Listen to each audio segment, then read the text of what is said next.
안녕하세요. 종자독서 79번째 김미경의 세븐테크입니다. 이 책은 4차 산업혁명 사회를 이해하는 7가지 테크, 즉 7가지 과학기술에 대한 이야기입니다. 옛날에 마차가 교통수단의 전부이던 시절에 자동차가 생겨났잖아요. 마부들은 지금처럼 직장이 없어진다고 걱정을 했겠죠. 그렇지만 마부들은 운전이라는 신기술을 배워서 새로운 세상에 적응을 했고요. 또한 자동차 발달로 전에 없던 레저, 숙박, 여행업 이런 게 새로 생겨났습니다. 지금도 마찬가지입니다. 사라지는 일자리도 많겠지만 새롭게 생겨나는 일자리도 더 많다고 합니다. 축이 바뀌는 세상에는 먹고 살려면 공부가 필수라고 합니다. 공부하지 않으면 어디에 어떤 일자리가 생겨나는지 모른다고 합니다. 태어나면서부터 인터넷에 노출된 MZ세대들을 포노사피엔스라고 합니다. 스마트폰을 자기 몸처럼 사용하는 인류들인데요. 이들이 더 이상 현실 공간인 지구에서 새로움을 발견하지 못하자 디지털 신대륙을 건설한 겁니다. 세상이 바뀐다는 것은 돈 버는 장소가 바뀐다는 뜻입니다. 사람이 많이 모여야 시장이 형성되잖아요. 그런데 오프라인에 모이는 게 아니라 온라인에 모이다 보니까 거기에 시장이 형성되고 거기에 돈벌이가 많이 생긴다는 겁니다. 이 모든 변화는 인간이 더 행복한 삶을 위해서 바뀌는 겁니다. 개인적으로는 다들 먹고 살기가 어렵다고는 하지만 결국은 우상향, 오른쪽으로 그래프가 올라가는 게 진화의 법칙입니다. 첫 번째 테크는 인공지능입니다. 인공지능은 사람처럼 생각하는 무엇을 만드는 게 아니라 합리적으로 행동하는 기계입니다. 지금 가장 많이 쓰이고 있는 로봇은 식당에 가면 있는 서빙 로봇인데요. 만약 이 로봇이 사람과 닮아 있다면 우리 감정이 좀 불편하지 않을까요? 인공지능은 존재가 아니라 도구입니다. 그래서 사람과 닮은 로봇이 아니라 기계 같은 로봇이 성공한답니다. 인공지능이 발달하면 발달할수록 인간을 닮아가는 게 아니라 더 합리적인 AI, 더 인간에게 이로울 수 있는 AI가 되어간다고 합니다. 순환 자원형 로봇인 네프론이 있는데요. 자동 판매기처럼 생겼다고 합니다. 이곳에 페트병을 깨끗이 씻어서 라벨을 떼고 납작하게 해서 버리면 그리고 내 전화번호를 입력하면 포인트가 생기는데요. 그런데 지저분하게 해서 버리면 기계가 뱉어버린대요. 이렇게 이익이 생긴다면 누구나가 환경에 적극적으로 동참하지 않을까요? 인공지능은 이렇게 합리적인 기계로 재탄생하는 일입니다. 인간이 하기 싫은 일은 이제 인공지능이 해결해 줄 것이고 인간은 여가의 시간을 즐기게 됩니다. 그러면 이미 세상이 만들어 놓은 예술, 과학, 문명을 즐기려면 그 방법을 알아야 하는데 그 방법이 자신의 감정, 감각을 일깨워야 하는 훈련이 필요하다고 합니다. 저자는 델성 부른 인공지능 플랫폼의 컨텐츠를 공급하는 사람이 되려면 무엇보다 공부가 미천이 되어야 한다고 거듭 강조했습니다. 두 번째 테크는 블록체인입니다. 블록체인 이야기를 하려면 암호화폐, 비트코인 이야기를 안 할 수가 없어요. 그냥 카드 쓰고 현금 쓰고 무통장 입금하면 될 일을 왜 암호화폐가 생겨났을까요? 한마디로 내가 내 돈으로 무엇을 하는지 외부에 알려지는 게 싫다는 겁니다. 내가 뭘 하든 왜 정부가 내 돈의 흐름을 꿰차고 있고 거기다 세금을 떼고 난리야? 이런 상상이 암호화폐를 만들었다고 합니다. 추적당하지 않는 화폐에 대한 욕망 때문에 암호화폐는 앞으로도 절대로 사라지지 않을 거라고 하네요.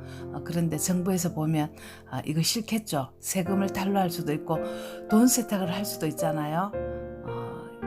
1 비트코인을 5천만 원을 주고 샀는데 이를 10번 복사하면 10 비트코인이 되고 5기 되잖아요. 그런데 이러면 안 되잖아요. 그래서 블록체인이 생긴 거랍니다. 위조 지폐를 은행에서 막아주듯이 블록체인이 있어서 암호화폐를 복제해서 쓸 수 없게 하는 거. 또 게임 아이템을 돈 주고 샀는데 게임 회사가 망해버리면 그 아이템이 사라지잖아요. 블록체인에 올려두면 수정, 삭제, 복제되지 않으니까 영원히 내 소유가 되는 거죠. 최근 화제가 되고 있는 NFT, 대부분은 2세대 암호화폐인 이더리움의 블록체인에서 작동한다고 하네요. 중국의 신흥 부자들이 정부 당국의 통제를 피해서 자녀들에게 재산을 물려주는 방법으로 비트코인은 상당히 매력적인 역할을 했죠.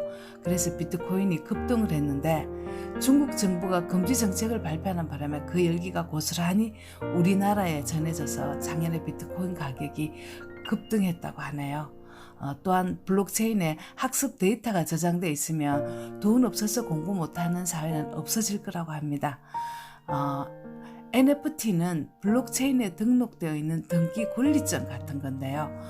온라인에서도 부동산, 땅이나 건물을 사고 NFT로 등기 권리증을 갖는 것으로 메타버스의 세상에 오면 찰떡궁합이라고 하네요. 우리는 금융회사에 적금을 들고 은행이 알아서 이자를 붙여주면 그만인데 우리하고 사고체계가 다른 MZ세대들은 금융회사를 신뢰하지 않는다고 합니다. 내 돈이 어떻게 불려지고 어디에서 이익을 내는지 투명하게 알 수 있는 게 블록체인에서 실행하는 디파이라는 건데 글로는 이해가 되지만 상상이 안 됩니다. 우리 시대 때 당연한 것들이 요새 아이들은 그런 게 어디서 하고 불쑥 튀어나와서 저런 탈중앙화 금융 서비스를 만들어냈습니다. 그래서 저자는 새로운 생태계는 공부하지 않으면 안 된다고 강조했습니다.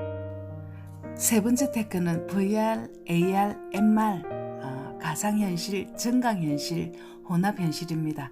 가상현실보다 진화한 증강현실인 AR은 2030년이면 오감을 동시에 만족시키는 디지털 환경이 된다고 합니다.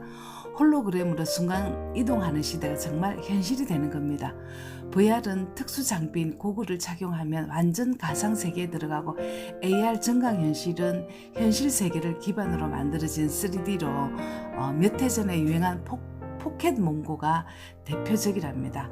혼합현실 MR은 멀리 떨어져 있는 사람과도 같은 공간에 있는 것처럼 함께 일하고 소통할 수 있는 플랫폼이라고 하네요. 1인 1PC 시대에서 1인 1 스마트폰 시대처럼 1인 1 VR, AR 시대가 오면 가구를 살 때도 증강현실이나 혼합현실에서 우리 집에 어울리는지 미리 체험을 해보고 옷을 살 때도 머리를 할 때도 나에게 어울리는지 미리 체험할 수 있는 쇼핑 환경이 획기적으로 바뀐다고 합니다. 이건 충분히 상상이 되네요. 무엇보다 교육에 혁신적인 변화가 오는데 사회 경제적 요인이나 지역적 장벽 없이 세계 최고의 교육을 받을 수 있는 환경이 조성된다고 합니다. 사실은 기술은 그들 뿐이고 나만의 스토리와 세계관으로 가치를 만들어가는 시대니까 개인은 공부로 자원을 충분히 쌓으라고 저자는 말합니다. 네 번째 테크는 로봇 공학입니다. 로봇은 사람이 못하는 일을 잘하고 사람은 로봇이 못하는 일을 잘한다라는 말의 의미는 인간과 로봇이 함께 일하면서 시너지가 극대화된다는 뜻이 숨어 있습니다. 로봇이 인간의 일자리를 빼앗는 게 아니라 로봇과 인간의 협업이 이루어져서 더 편리한 세상이 온다는 뜻입니다. 지금까지 기술 중에 가장 빠르게 세상을 바꿀 기술이 로봇 기술이라고 합니다. 인간에게만 있고 로봇에게 없는 건 공감 능력입니다. 로봇이 아무리 발전해도 로봇의 일은 인간이 하기 싫은 일을 맡게 됩니다. 현 시점에서 인간에게 가장 빨리 다가올 로봇은 배송 로봇이라고 합니다. 또한 반려동물처럼 반려로봇과 생활할 날이 멀지 않았고 미래의 인간은 그동안 우리가 로봇 없이 어떻게 살았지 분명히 이렇게 말하는 시대가 올 거라고 합니다. 다섯 번째 테크는 사물 인터넷입니다. 각종 사물의 센스와 통신 기능을 내장해서 인터넷에 연결하는 기술인데요. 대표적인 사물 인터넷이 바로 우리가 늘 사용하고 있는 스마트폰입니다. 카메라를 비롯해서 여러 센서들로 기록한 데이터를 인터넷을 통해 디지털 세계로 연결해주는 역할을 하죠. 또 스마트홈, 집안의 온갖 기기를 말로 작동하고 음성으로 대화를 나누는 거, 우리 집에서 사용하고 있는 클로바, 음악 틀어주고 날씨 물어보고 몇이냐고 물어보면 찰떡같이 대답 잘 합니다. 강아지가 집에 혼자서 어떻게 하고 있는지 밖에서 확인할 수도 있는 거 생각보다 깊숙이 들어와 있네요. 우리나라 스마트팜을 중동에 수출해서 사막에다 딸기 농사 짓는 거, 또한 알래스카에 수출해서 그 추운 데서 신선한 야채를 키워서 먹게 하는 것, 이것도 다 사물 인터넷이랍니다. 디지털 신대륙은 놀랍게도 지난 50년간 오프라인의 기업을 꺾고 세계 최강 기업이 됐습니다. 인류 역사 중에서 세계관을 바꾼 사건은 1492년 콜럼부스가 아메리카라는 신대륙을 발견한 사건이고, 이 시대의 사건은 디지털 신대륙입니다. 일찌감치 세계관을 바꾼 사람들이 성공의 자리를 차지했다고 하죠. 그러려면 공부하라고 또다시 강조를 했습니다. 6번째 테크는 클라우드입니다. 클라우드의 핵심은 소유가 아니라 공유입니다. 내가 필요한 컴퓨팅 자원을 필요한 만큼만 사용하겠다는 건데요. 컴퓨터에서 파일을 저장할 때 컴퓨터 내부가 아닌 인터넷 연결 서버에 저장하는 곳을 클라우드라고 합니다. 클라우드는 미래를 책임질 핵심 인프라이고, 인터넷만 연결되면 어디서든 파일을 불러서 사용할 수 있습니다. 돈을 자신의 집에다 보관하다가 은행이 생기자 수수료를 내고 은행에 보관을 했듯이 내 데이터를 은행격인 클라우드에 보관하는 겁니다. 미국은 추수감사절인 11월에 실시하는 블랙 프라이데이 때 연간 소비량의 30% 이상이 집중되는데, 이때도 클라우드가 없으면 불가능한 일이랍니다. 중국의 관공제도 마찬가지. 30분 동안 최고 매출이 우리나라 돈으로 환산하면 68조 원이 팔려나가는데, 클라우드가 없다면 당연히 불가능한 일입니다. 클라우드는 코딩이라는 컴퓨터 언어를 배워야 하는데, 문법만 배우면 할 수 있는 일이라서 이과든 문과든 전공 불문하고 누구든 클라우드 전문가가 될 수 있다고 하네요. 클라우드 전문가는 가장 확실하고 간절하게 세상이 필요로 하는 미래 인력이라고 합니다. 마지막 7번째 테크는 메타버스입니다. 메타버스란 지구라는 현실에서 경쟁, 차별, 불공정, 관계에서 오는 스트레스, 이런 것들이 실은 Z세대들이 메타버스라는 세상을 만들고, 나는 오프라인에 있고 나 대신 아바타를 보내서 돈이나 학벌, 집안 환경, 이런 계급장 다 떼고 한번 멋있게 살아보자, 이런 데가 바로 메타버스 세상인 것 같습니다. 콜럼부스가 신대륙을 발견하기 전에 는 몰랐지만 발견하고 나서 세상이 바뀌었듯이 디지털 신대륙인 메타버스도 마찬가지입니다. 디지털 테라포밍이라는 말은 인간이 살지 못하는 행성을 개조해서 인간이 살 수 있도록 만든다는 뜻인데, 메타버스가 바로 그곳입니다. 한정된 시간에 하다 보니까 아주 기본적인 것만 터치를 할 수 있었는데요. 이 책을 읽으면 주식 투자를 어디에 해야 하는지가 보입니다. 정자독서 80은 광고 천재 이재석이고요. 81은 아직 정하지를 못했습니다. 감사합니다.